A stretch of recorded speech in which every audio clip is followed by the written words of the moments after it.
हाँ जी। तो पिछली क्लास में हमने संत और संप्रदाय शुरू किए थे। दादूलाल जी महाराज एक ही पढ़ पाए थे, लंबा हो गया था वो भी अपने आप में। मैं जल्दी से रिवीजन करा दूं। अहमदाबाद में जन्म हुआ, लोधीराम नामक ब्राह्मण ने उनका पालन पोषण किया। ब्रह्मानंद जी, वर्धानंद जी या बुढ़न बाबा उनके गुरु थे। सांभर आ गए थे, 6 साल रहे, 14 साल आमेर के अंदर रहे। बाद में नरेना को अपना मुख्य केंद्र बना लिया था, यहीं उनकी मृत्यु हुई थी। नरेना दादूपंथियों का मुख्य केंद्र है। निर्गुण भक्ति का संदेश दिया, ढूंढाड़ी भाषा में उपदेश दिए। हम उनको राजस्थान का कबीर कहते हैं। मूर्ति पूजा का विरोध किया तो उनके मंदिर को, जिसको दादू द्वारा कहते हैं, उनकी ग्रंथ वाणी की पूजा की जाती है। जब आमेर रहते थे तो 1585 में फतेहपुर सीकरी में अकबर से मिलकर आए थे। आमेर के राजा भगवंत दास जी के साथ मिलकर गए थे। उन्होंने कहा कि मरने के बाद में भी न तो लाश को जलानी चाहिए, नई लाश को दफनानी चाहिए, बल्कि पशु पक्षियों के खाने के लिए छोड़ दी जानी चाहिए। उनकी खुद की लाश जो थी वो बहराना की पहाड़ी में रख दी गई थी, जिसको दादू खोल या दादू पाल का कहते हैं। जहां पे सत्संग दिया करते थे उन जगहों को अलख दरीबा या चौगान कहा जाता है। निपख आंदोलन चलाया था। नरेना में भाद्र फाल्गुन शुक्ल पंचमी से एकादशी तक उनका मेला लगता है। और दादू जी के 152 शिष्य थे, जिनमें से 52 मुख्य शिष्य निकले। बाद में शाखाएं निकल गई थी कुछ, जैसे खालसा, विरक्त, उत्तरादि, खाकी और नागा। जो नरेना वाली पीठ को मानते हो, खालसा जो घर बार छोड़ के रहते, विरक्त जो बाद में आपके जटाएं भस्म लगाने लग गए थे, वो बाद में आपके खाकी हो गए, जो उत्तर की तरफ चले गए उत्तरादि हो गए, और जो हथियार रखने लग गए थे अपने पास में, नागा हो गए थे। जिस शाखा की स्थापना सुंदरदास जी महाराज ने की थी, जो कल्याणमल के छोटे भाई भीमराज थे। हथियार रखते थे, इनके रहने की जगह को छावनी कहते हैं। सवाई प्रताप सिंह के समय मराठा आक्रमणों में इन्होंने मदद की थी। रजब जी महाराज सांगानेर के पठान थे और इनके उपदेश सुनकर शादी नहीं की थी और आजीवन दुल्हे के वेश में रहते। रजब वाणी सरवंग की पुस्तक लिखी। सबसे इंटेलिजेंट व्यक्ति सुंदरदास जी छोटे थे। गेटोला और फतेहपुर में उनके मुख्य केंद्र बने हुए हैं। वैश्य परिवार में उनका जन्म हुआ था। 42 ग्रंथ लिखे थे, जिनमें ज्ञान समुद्र और आपके सुंदर सागर जो ग्रंथ थे वो हमने मुख्य ग्रंथ कुछ पढ़े थे। ये दादूलाल जी के बारे में हमने कुछ मोटी मोटी बातें पढ़ी। हम आगे और संत पढ़ते हैं। चरणदास जी महाराज,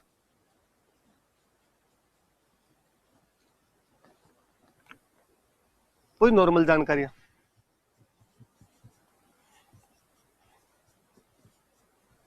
जन्म हुआ था अलवर में, एक जगह पड़ती है डेहरा।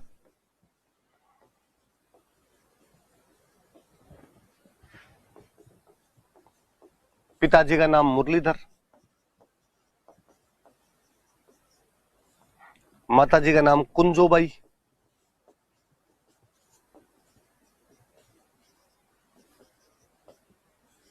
खुद के बचपन का नाम रणजीत,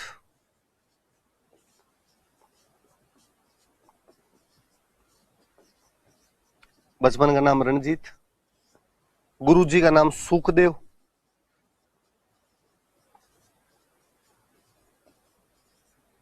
मुख्य केंद्र इन्होंने कहा यार अब राजस्थान में तो 2 कोचिंग खुल गई, जाम्बू जी महाराज वाली, जसनाथ जी महाराज वाली, तो इन्होंने मुख्य केंद्र बनाया दिल्ली। बसंत पंचमी के दिन मेला लगता है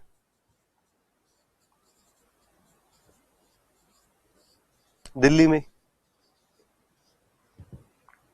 बसंत पंचमी को मेला लगता है, याद रखना थोड़ा। जन्म डेहरा अलवर में, पिताजी का नाम मुरलीधर, माता का नाम कुंजोबाई, बचपन का नाम रणजीत, गुरुजी का नाम सुखदेव, मुख्य केंद्र दिल्ली। इन्होंने कहा आईएएस की कोचिंग खोलेंगे अपने, आरएस नहीं दिल्ली चलेंगे, तो दिल्ली में मुख्य केंद्र स्थापित कर लिया था, जब बसंत पंचमी को इनका मेला लगता है। इन्होंने कहा जाम्बू जी महाराज ने उपदेश दे दिया 29, जसनाथ जी महाराज ने उपदेश दे दिए 36। आईएएस की तैयारी करवाएंगे, थोड़ा सिलेबस बड़ा करे, तो इन्होंने अपने अनुयायियों को 42 उपदेश दिए, 42।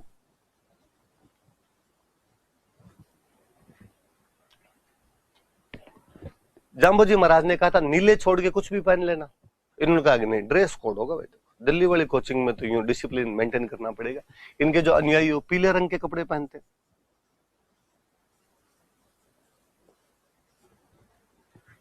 भगवान श्री कृष्ण की पूजा करते हैं। और चरणदासी संप्रदाय वाले ये मानते हैं, चरणदास जी का संप्रदाय हुआ तो चरणदासी हो गए। चरणदासी संप्रदाय वाले ये मानते हैं कि इस दुनिया में मर्द भगवान कृष्ण ही है, बाकी सब लेडीज है। तो खुद को भगवान कृष्ण की सखियां मानते हैं, तो भगवान श्री कृष्ण की सखी भाव से पूजा करते हैं, खुद को सखी मानकर पूजा करते हैं। दोनों प्रकार की भक्ति का संदेश दिया था, सगुण का भी दिया और निर्गुण का भी दिया। सगुण और निर्गुण दोनों प्रकार की भक्ति का संदेश दिया। अलवर में मेवात वाले इलाके के थे, इसलिए मेवाती भाषा में उपदेश दिए।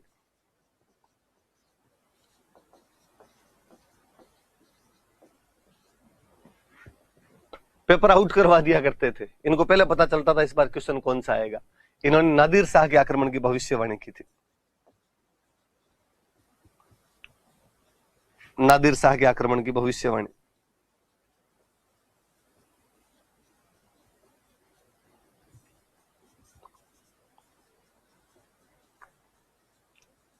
नादिर शाह ईरान का बादशाह हुआ करता था, ईरान का राजा हुआ करता था। 1739 में 1739 में उसने भारत पर आक्रमण किया था। तब दिल्ली का मुगल बादशाह हुआ करता था मोहम्मद शाह रंगीला। जिस आदमी के नाम में रंगीला लगा हुआ वो क्या मुकाबला कर पाता। नादिर शाह ने दिल्ली को भयंकर भयंकर तरीके से लूटा था, खुरेंजीम मचा के रख दी थी दिल्ली की। कहते उससे भयंकर तरीके से कोई नहीं लूट पाया था दिल्ली को। इसलिए आज भी ऐसे कोई कानून, ऐसी कोई लूटपाट जिसमें भयंकर नुकसान होता, हम कहते हैं नादिर शाही है ये तो किसी आदमी की। वो 1739 में जब अटैक करता है, चरणदास जी महाराज ने पहले कह दिया था कि उसका अटैक होने वाला है, पर मोहम्मद शाह रंगीला अपनी रंगीनियत के अंदर ही था। क्या मुकाबला कर पाता और क्या इस बात का पहले ही इंतजाम कर पाता। पर अपने याद रखना कि नादिर शाह के आक्रमण की भविष्यवाणी कर दी थी। फिर चरणदास जी महाराज वाली जो कोचिंग थी, इसमें हमेशा लड़कियां ही टॉप किया करती थी, तो इनकी शिष्याएं लिख लो। एक शिष्या हमें दयाबाई, और लड़कियां टॉप करती तो बाद में इनके नोट्स बिकते। एक बुक का नाम है दया बोध, एक बुक का नाम है विनय मलिका।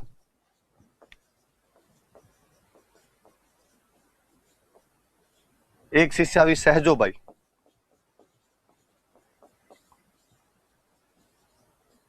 सहजोबाई की बुक का नाम है सहज प्रकाश।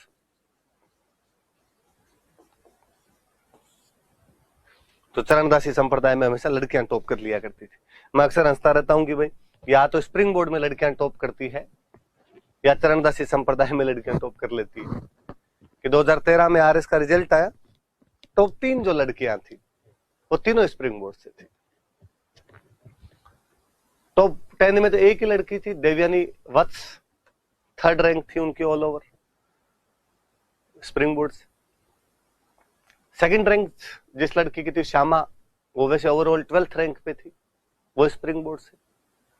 13th जो रैंक थी वो पुष्पा सिसोदिया, वो स्प्रिंग बोर्ड से थे, वो 3rd रैंक थे लड़कियों में। 2016 में टॉप 10 में 2 लड़कियां थी। 4th रैंक पे रूबी अंसार, 9th रैंक पे प्रतिभा पूनिया, वो दोनों स्प्रिंग बोर्ड से। पिछली बार सब इंस्पेक्टर का जो रिजल्ट आया उसमें जो महिला में 1st रैंक थी, गर्ल्स में जो 1st रैंक थी, ललिता घोटिया, वो स्प्रिंग बोर्ड से। मुझे लगता है यार या तो चरणदासी संप्रदाय वाली लड़कियां टॉप कर जाया करती थी या अपने स्प्रिंग बोर्ड की लड़कियां टॉप कर जाती है। दिलीप सर अक्सर विज्ञापन वगैरह ज्यादा नहीं करने दें।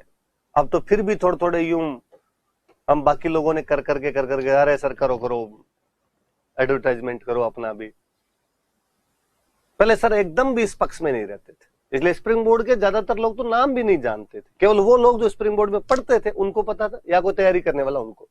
बाकी कोई स्प्रिंग बार्ड बोलता, कोई स्प्रिंग बर्ड बोलता, कोई खाली स्प्रिंग ही बोलता। तो 2013 वाला रिजल्ट आया और उसमें जब टॉप 3 लड़के हैं, सर का सर इसका तो प्रचार होना चाहिए कम से कम। तो फिर तब पहली बार यूं पोस्टर लगाया गया था, कोचिंग में पोस्टर लगाए थे, वरना तो उससे पहले तो कभी कोचिंग में भी पोस्टर नहीं लगाते कि हमारे ये टॉपर है। ठीक है आगे तो आगे, अब क्या लगाना है इनका पोस्टर। तब लगाया था women empowerment bye spring board, और तीनों की फोटो लगाई थी, देवयानी वत्स, श्यामा और पुष्पा सिसोदिया मैम की।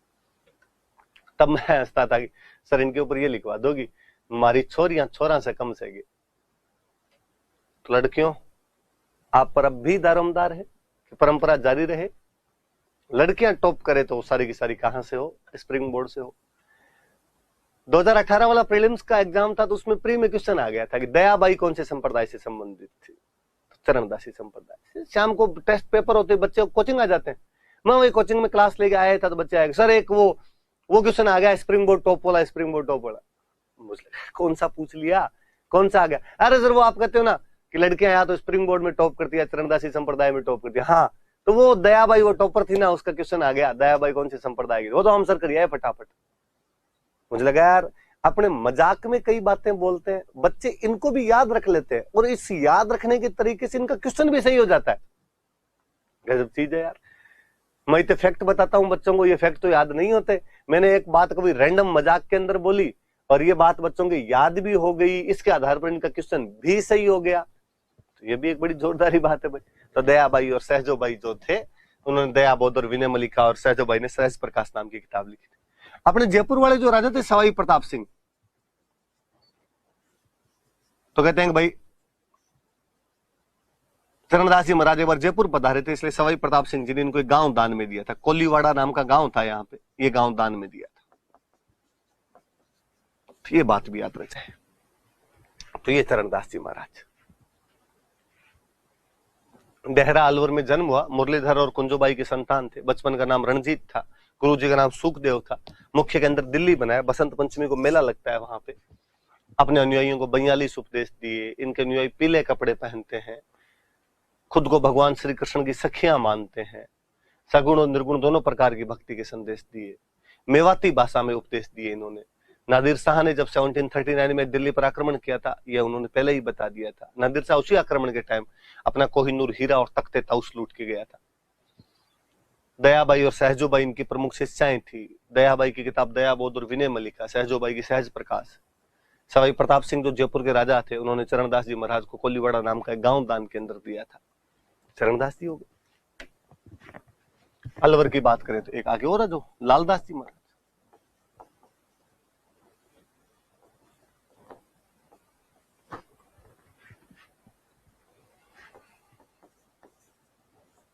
वही जन्म स्थान धोली दूब अलवर।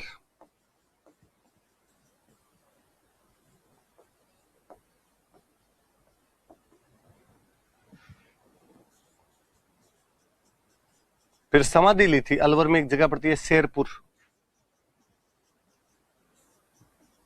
यहां पर समाधि ली थी। पर इनका जो मुख्य केंद्र है वो देव बाबा का जहां पर मंदिर था वो है। मुझे लगता है आपके दिमाग में किसी का आया होगा देव बाबा के मंदिर में, कहते हैं कि वेटरनरी डॉक्टर और नंगला जहाज भरतपुर, वो इनका मुख्य केंद्र। साल में 2 मेले लग जाते हैं, एक आश्विन शुक्ल एकादशी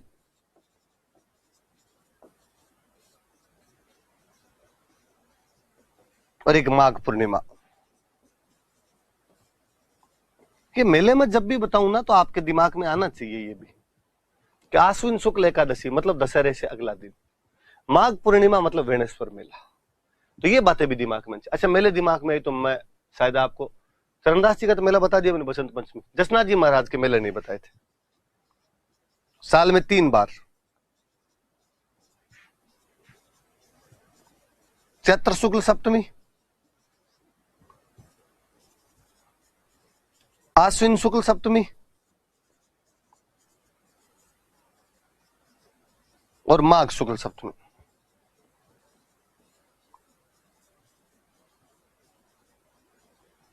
ये भी याद रखना भाई, जसनाथ जी महाराज के मेले कब कब लगते हैं, तो चैत्र शुक्ल सप्तमी को, आश्विन शुक्ल सप्तमी को और माघ शुक्ल सप्तमी को। ये बात भी याद है। अब वापस आ जाते हैं अपने। लालदास जी का जन्म धौलीदूब अलवर में, समाधि शेरपुर अलवर में, मुख्य केंद्र नंगला जहाज भरतपुर में। मेला आश्विन शुक्ल एकादशी को और माघ पूर्णिमा को लगता है। अच्छा पापा मम्मी के नाम नहीं बताएगी और बता देता हूं। पिताजी का नाम चांदमल, माताजी का नाम समदा, गुरुजी का नाम था गद्दन चिश्ती,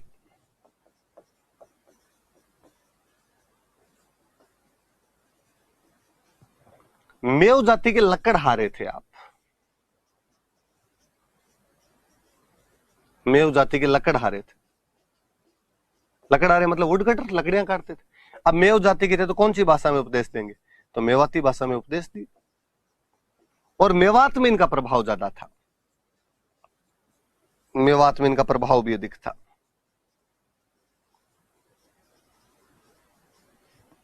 ये बातें भी दिमाग में रख लेना। पिताजी का नाम चांदमल, माता का नाम समदा, गुरु का नाम गद्दन चिश्ती, मेव जाति के लकड़हारे थे, मेवाती भाषा में उपदेश दिए, मेवात में प्रभाव अधिक था। मुझे याद है एक बार तो क्वेश्चन पूछ लिया था कि इनमें से किसका मेवात क्षेत्र में प्रभाव अधिक था, चरणदास जी लालदास जी दोनों पूछ लिए थे। तो याद रखना भाई लालदास जी का ज्यादा था। तो आपने यूं सोच लेना कि चरणदास जी दिल्ली चले गए तो अपने एरिया में थोड़े कम पॉपुलर रहे थे। लालदास जी ने कहा अपने एरिया में रहेंगे, तो यहाँ पे थोड़े क्या हो गए थे, ज्यादा पॉपुलर हो गए थे। ग्रंथ है इनका लालदास की चितावनियां।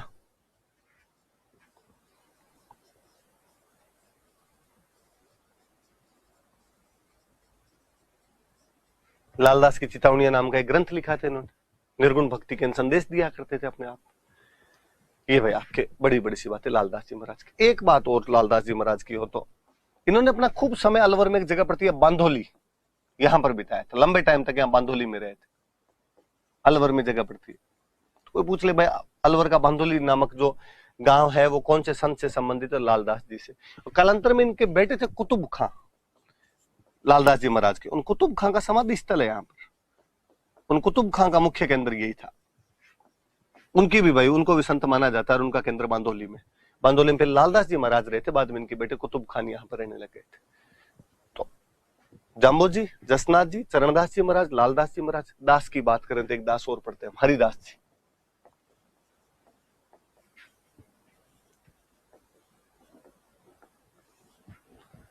वास्तव में नाम था हरि सिंह सांखला।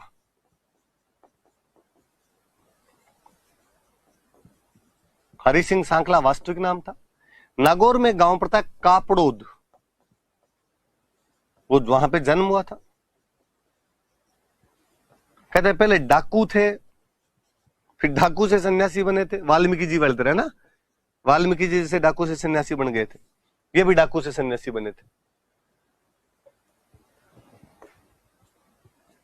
नागौर में एक जगह पड़ती है गाढ़ा, डीडवाना में समाधि स्थल है इनका, वहां पर मुख्य केंद्र है।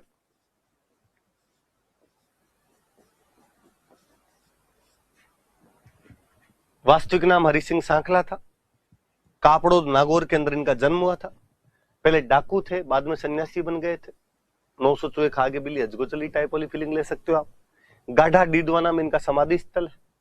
दोनों प्रकार के संदेश दिए थे, निर्गुण और सगुण दोनों भक्ति के संदेश दिए थे।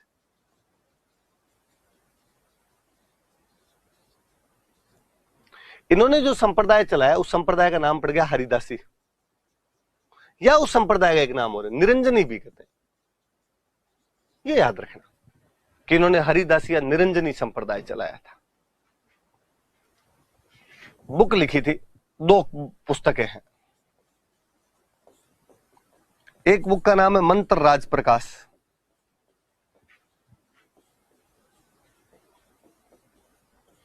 एक बुक का नाम है हरि पुरुष जी की वाणी।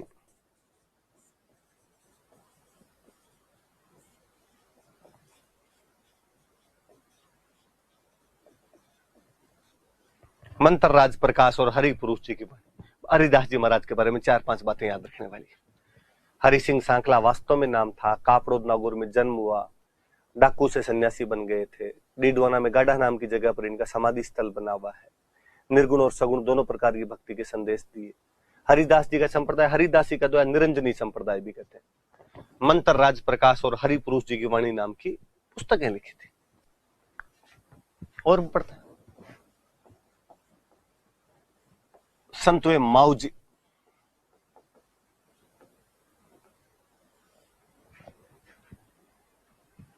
माऊ जी महाराज डूंगरपुर में गांव पड़ता है साबला, वहां जन्म हुआ था और वही मुख्य केंद्र है। दोनों कह सकते हो आप। साबला डूंगरपुर के अंदर पड़ता है, जन्म भी वही, मुख्य केंद्र भी वही।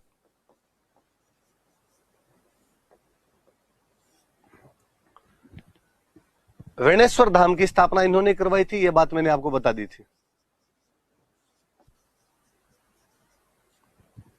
हालांकि वेणेश्वर धाम शिव जी का मंदिर है, पर ये भगवान कृष्ण के भक्त थे और भगवान कृष्ण की निष्कलंक अवतार के रूप में पूजा करते थे। बहरे भगवान कृष्ण पे कोई कलंक नहीं है। आप लोग इधर उधर की कोई बातें बताते हो तो गलत है।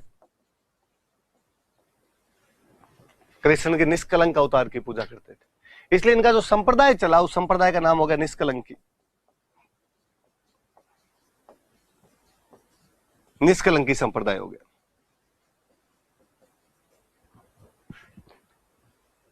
इनके अनुयायी ये मानते हैं कि ये विष्णु की कल की अवतार है, कि कल की अवतार हो गया, यही विष्णु की कल की अवतार है।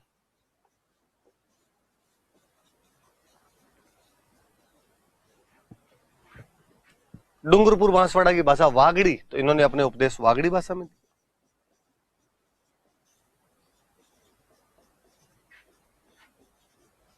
वागड़ी भाषा में अपने उपदेश दिए थे।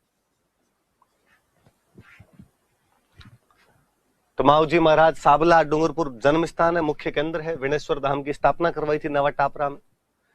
भगवान कृष्ण की निष्कलंक अवतार के रूप में पूजा करते हैं, इसलिए निष्कलंक की संप्रदाय चलाया था। इनके अनुयायी इनको भगवान विष्णु का कल्कि अवतार मानते हैं। वागड़ी भाषा में अपने उपदेश दिए थे इन्होंने। इनका जो मुख्य ग्रंथ है उसका नाम है चोपड़ा।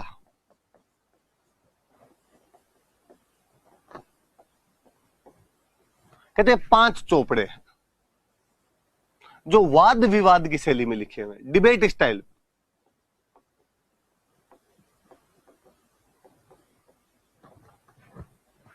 पांच चोपड़े लिखे हुए, नाम याद जितने आते हैं मैं बोल देता हूं, शायद यही होने चाहिए। प्रेम सागर, मेघ सागर, शाम सागर, रतन सागर, अनंत सागर। 5 चोपड़े लिखे हुए, प्रेम सागर, मेघ सागर, शाम सागर, रतन सागर और अनंत सागर। दीपावली के दिन निकाल के इनको पढ़ा जाता है। दीपावली को वाचन करते हैं इनका, दीपावली को पढ़ते हैं इनको।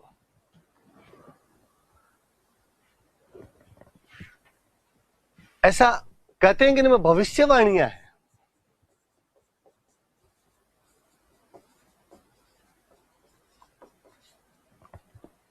कहते हैं इनको देख के, इन चौपड़ों को देख के अगले 1 साल का राजनीतिक, आर्थिक, सामाजिक घटनाक्रम बताया जाता है। मौसम कैसा रहेगा, फसलें कैसी होगी, बीमारियां तो नहीं आएगी, पॉलिटिकल घटनाक्रम क्या रहेगा, इन सब चीजों की जानकारियां जो है वो इन चौपड़ों में है। डूंगरपुर बांसवाड़ा के जो बच्चे आते हैं क्लासों में, वो तो यहां तक कहते हैं कि सर इनके अंदर बहुत पहले ही उन्होंने लिख दिया था कि एक दिन बल्ब जलेंगे, तारों के माध्यम से लाइट आएगी।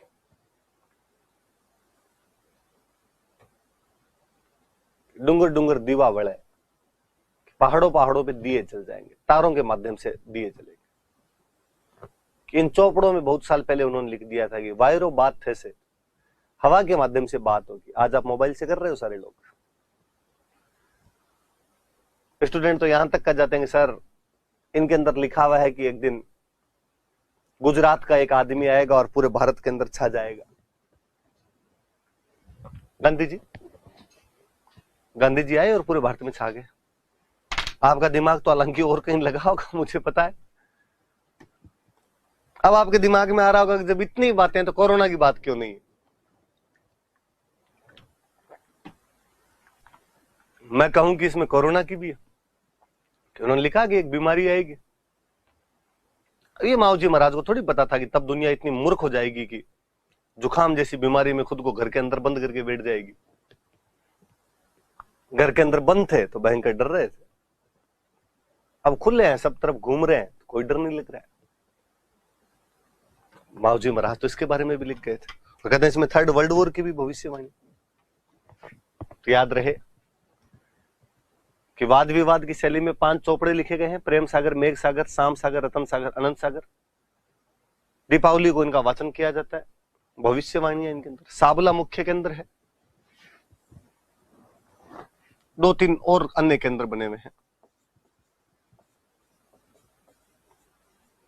गांव के नाम है शेषपुर, पुंजपुर, एक कोई गांव और मेरे दिमाग से निकल रहा है, पीडीएफ में लिख दूंगा मैं तो याद आ जाएगा। वहां पे है से, या याद आएगा तभी बता दूंगा मैं आपको, पर ये 2 तो याद रखना बने, शेषपुर और पुंजपुर। तो ये माऊजी महाराज साबला में मुख्य केंद्र है इनका। विनेश्वर धाम की स्थापना करवाई थी नवा टापरा में। भगवान कृष्ण को निष्कलंक अवतार के रूप में पूजते थे, इसलिए इनका संप्रदाय निष्कलंकी संप्रदाय कहलाया। इनके अनुयायी इनको भगवान विष्णु का कल्कि अवतार मानते। वागड़ी भाषा में उपदेश दी। वाद विवाद की शैली में 5 चौपड़े लिखे जो दीपावली के दिन निकाले जाते हैं, जिनमें भविष्यवाणियां हैं। शेषपुर और पुंजपुर के अंदर इस संप्रदाय के अन्य केंद्र बने हुए हैं। और पढ़ते हैं, अगले संत पढ़ते हैं। संत है एक बाल नंदाचार्य। सिंपल 4-5 बातें। झुंझुनू में मुख्य केंद्र है इनका लोहागिरजी, लोकल भाषा में तो लोहागिरजी कहते हैं, एग्जैक्टली हिंदी बोलते तो आप कहते लोहारगल। कहते पांडवों ने अपने हथियार यहां पर रखे थे, अपना लोहा गलाया था, इसलिए जगह का नाम पड़ गया लोहारगल। झुंझुनू में जगह पड़ती है। लोहारगल नाम की जगह बाल नंदाचार्य जी का मुख्य केंद्र। कहते अपने साथ सेना रखते थे। सेना का एक पर्यायवाची होता लश्कर, इसलिए इनको लश्कर संत कहते थे।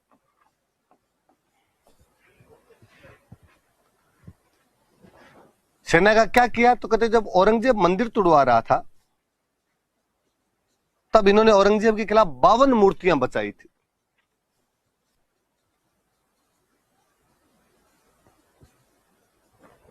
बावन मूर्तियां बचा के लेके गए थे, 52 मूर्तियों की रक्षा की थी। औरंगजेब के खिलाफ कौन कौन लड़ रहे थे? मारवाड़ में लड़ रहा था दुर्गादास, मेवाड़ में लड़ रहा था राज सिंह। इन्होंने दोनों की सहायता की थी, दुर्गादास की भी सहायता की थी और राज सिंह की भी सहायता की थी। सेना का कहीं ना कहीं तो यूज ले। तो बाल नंदाचार्य जी महाराज लोहारगल झुंझुनू के अंदर इनका मंदिर था, सॉरी मुख्य केंद्र है। सेना रखते थे अपने पास, इसलिए लश्कर संत कहलाते। औरंगजेब के खिलाफ 52 हिंदू देवी देवताओं की मूर्तियां बचाई थी। औरंगजेब के खिलाफ सेना भेज के मारवाड़ के दुर्गादास और मेवाड़ के राज सिंह की इन्होंने सहायता की थी, मदद की थी। ये बाल नंदाचार्य जी याद रखें। तो छोटे छोटे संत और नवलदास जी महाराज,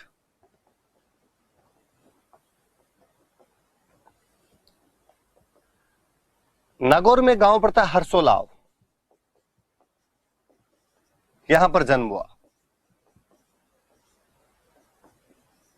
का कोचिंग कहां खोले तो कोचिंग जोधपुर में खोली।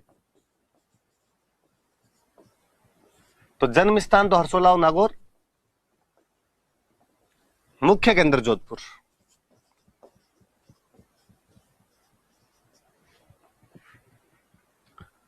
नवलदास जी का संप्रदाय, इसलिए संप्रदाय का नाम हो गया नवल संप्रदाय।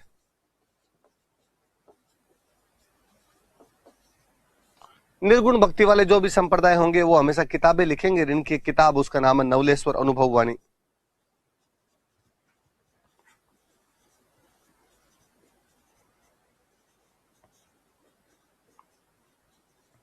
नवलेश्वर अनुभव वाणी नाम का एक ग्रंथ लिख दिया था इन्होंने। इसी पे एक और बता देता हूं बस। लालगिरी जी,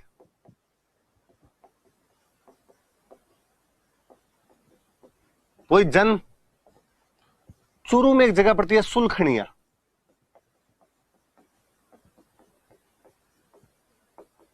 इन्होंने कोचिंग खोल ली बीकानेर।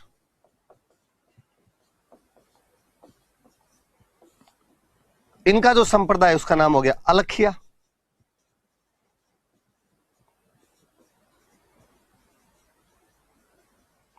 इनकी किताब का नाम है अलग स्तुति प्रकाश।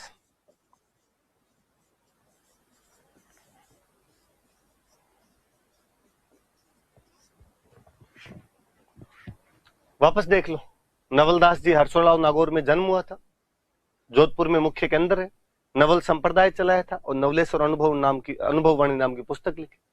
लालगिरी जी का जन्म सुलखनिया चूरू, गुरु लिख दिया गया, सुलखनिया चूरू के अंदर जन्म हुआ, बीकानेर में मुख्य केंद्र है। अलखिया संप्रदाय चलाया था और अलग स्तुति प्रकाश नाम की बुक लिखी थी। 2 संत और बताना चाहूंगा आपको। संत धन्ना जी महाराज,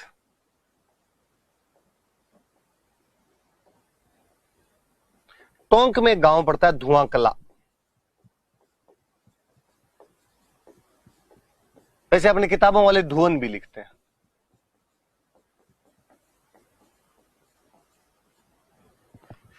यहां के जाट परिवार में जन्म हुआ था।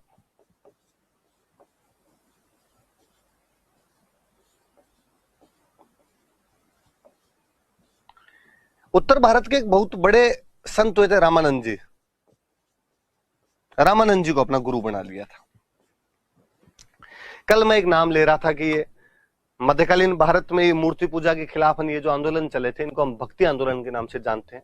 बाद में कुछ लोग इसमें शामिल हुए जो मूर्ति पूजा के समर्थक भी थे, पर हमने सबको उनको भक्ति आंदोलन में समाहित किया कि यार आडंबरों का विरोध तो सारे कर ही रहे थे कहीं ना कहीं। भक्ति आंदोलन की शुरुआत साउथ इंडिया से होती है। साउथ इंडिया में शिव जी के भक्त हुआ करते थे नयनार, विष्णु भगवान के भक्त हुआ करते थे आलवार। इन लोगों ने भक्ति आंदोलन की शुरुआत की थी। इस भक्ति आंदोलन को दक्षिण भारत से उत्तर भारत में लाने वाले कोई बंदे थे तो रामानंद जी थे। हिंदी में उपदेश देने वाला पहला कोई आदमी था तो रामानंद जी थे।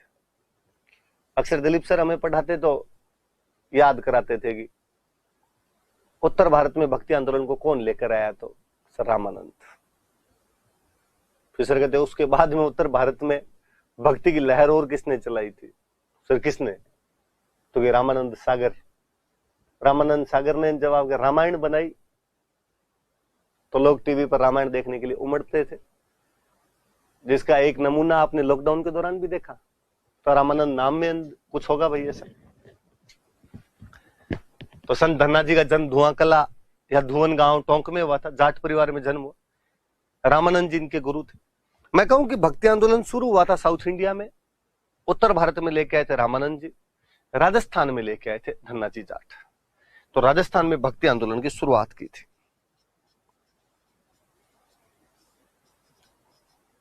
राजस्थान में भक्ति आंदोलन का प्रारंभ करने वाले व्यक्ति यही थे।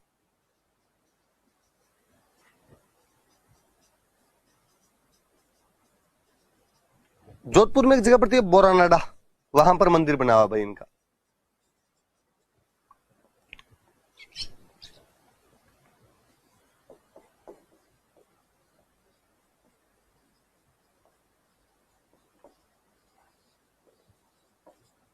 बोरानाडा जोधपुर के अंदर इनका मंदिर बना। 4-5 सीधी सीधी सी बात याद रखी। एक बात में धन्ना जी महाराज अपने राजस्थान से भी ज्यादा पंजाब में लोकप्रिय, पंजाब में लोकप्रिय निर्गुण भक्ति का संदेश दिया था। एक बंदा और, संत पिंपा। वास्तव में नाम प्रताप सिंह खिंची।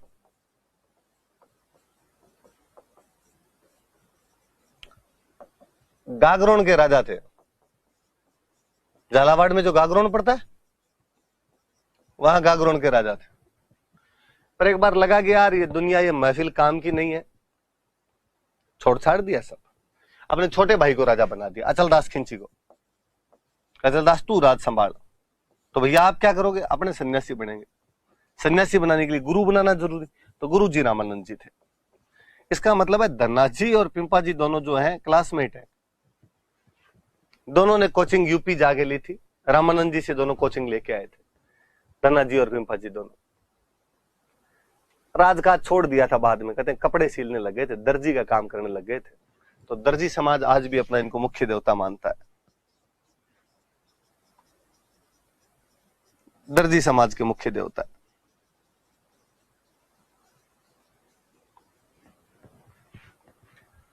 कहते रामानंद जी महाराज एक बार द्वारिका गए थे यूपी से, वापस जब यूपी पधार रहे थे तो इन्होंने कहा साहब गागरोन आना आप मेरे पास। रामानंद जी गागरोन आए तो बाद में ये रामानंद जी के साथ में अपनी रानी सीता के साथ में चले गए थे। इनकी रानी सीता ने भी संन्यास ले लिया था।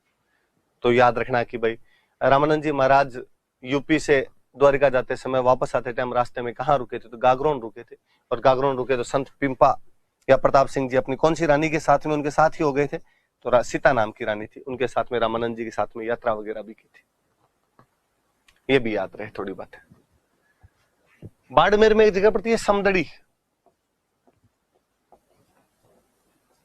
वहां पर मंदिर है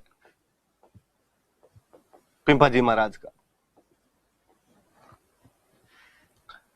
टोंक में एक जगह पड़ती है टोडा, वहां पे पिंपा जी महाराज की गुफा बनी हुई है, केव।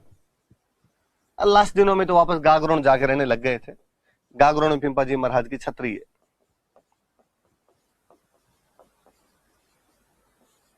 चैत्र पूर्णिमा को मेला लगता है।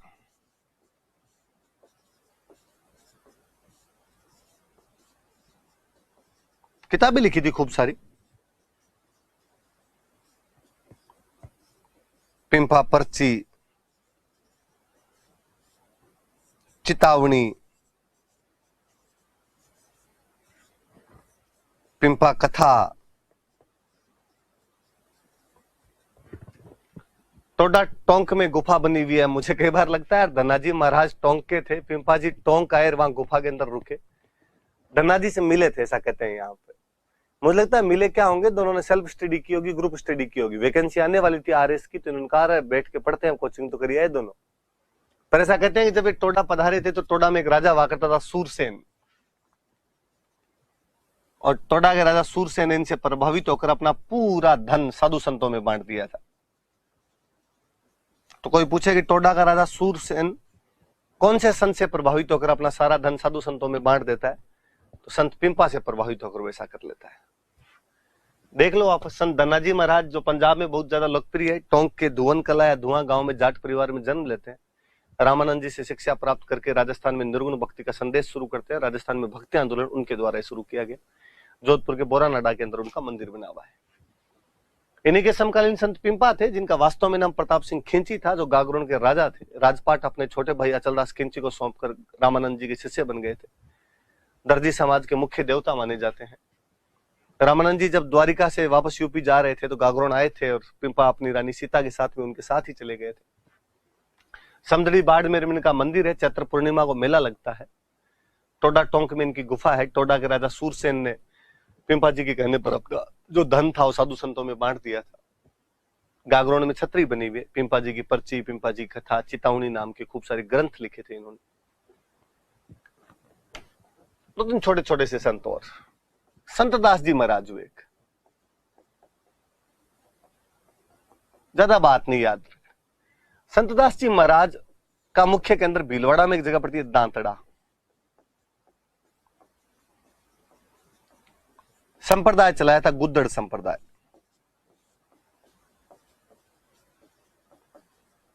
कहते हैं सारे दिन गुदड़ी ओढ़ के बैठे रहते थे, गुदड़ी ओढ़ के बैठे रहते, इसलिए नाम संप्रदाय का गुद्दड़ संप्रदाय पड़ गया। मुझे लगता है आप में से ज्यादातर लोग गुदड़ी समझते ही होंगे, राली गुदड़ी जिसको हम कहते हैं।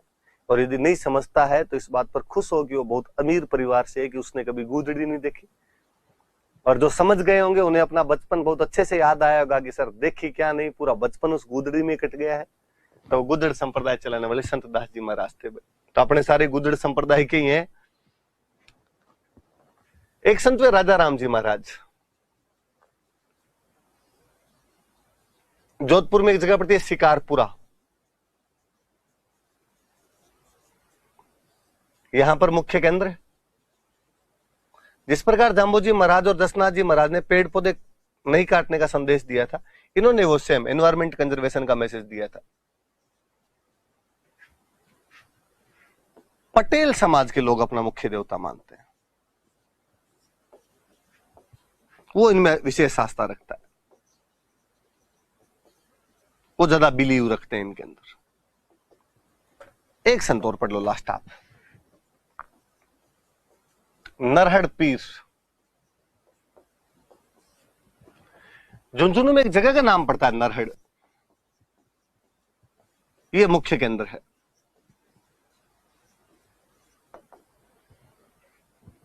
हिंदू मुस्लिम एकता बढ़ाने वाले बंदे हैं। वास्तव में देखो कि मुस्लिम संत थे और जन्माष्टमी को मेला लगता है। और कहते हैं कि पहले जब इनका मेला लगता था तो वहां पर एक मिट्टी का खड्डा है, वो खड्डा अपने आप शक्कर से भर जाया करता था, इसलिए इनका एक और नाम हजरत शक्कर बाबा है। हालांकि बाद में तो कहते हैं कि लोग उस शक्कर को बेचने लग गए थे, तो बाद में वो शक्कर वहां पे आनी बंद हो गई थी। हम कहते हैं कि डूंगरपुर बांसवाड़ा वाला इलाका तो है वागड़, ये हमारे वाला जो इधर वाला चूरू हनुमानगढ़ झुंझुनू वाला जो इलाका, इसको कहते हैं बागड़। तो इनको बागड़ का धनी कहा जाता है। धनी मतलब मालिक, बागड़ के धनी है, बागड़ के मालिक है। नरहड़ झुंझुनू में मुख्य केंद्र है। कृष्ण जन्माष्टमी को मेला लगता है। हजरत शक्कर बाबा इनका एक और नाम था। बागड़ का धनी कहते हैं। सलीम चिश्ती इनके शिष्य थे। सुनना मेरी बात, सलीम चिश्ती इनके शिष्य थे, ये सलीम चिश्ती के शिष्य नहीं है। सलीम चिश्ती कौन? जिनके अकबर धोख लगाता था, जिनके आशीर्वाद से अकबर को बेटा हुआ, इसलिए बेटे का नाम सलीम रखा गया। जो मुगल बादशाह बना तो नाम जहांगीर रखा था। वो जो सलीम चिश्ती जिनके अकबर धोख लगाता है, वो अपने नरहड़ पीर के आगे धोख लगा के जाया करता था। सांप्रदायिक सद्भाव का मुख्य केंद्र है, हिंदू मुस्लिम एकता स्थापित करने के प्रयास किए इन्होंने।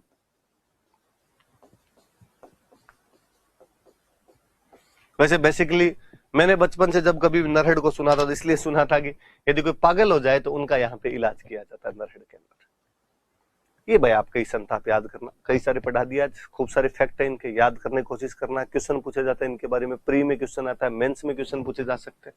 मैं एक दिन और बताऊंगा आपको, ये जब टॉपिक खत्म हो जाएगा तो कि लोक देवताओं से, संतों से, त्योहार मेलों से कौन कौन से क्वेश्चन निकलते हैं और उनके मैं पॉइंट और बताऊंगा आपको। पर आप भी ध्यान से याद रखना, इनको पढ़ना, इनको याद करना चाहिए। Thank you.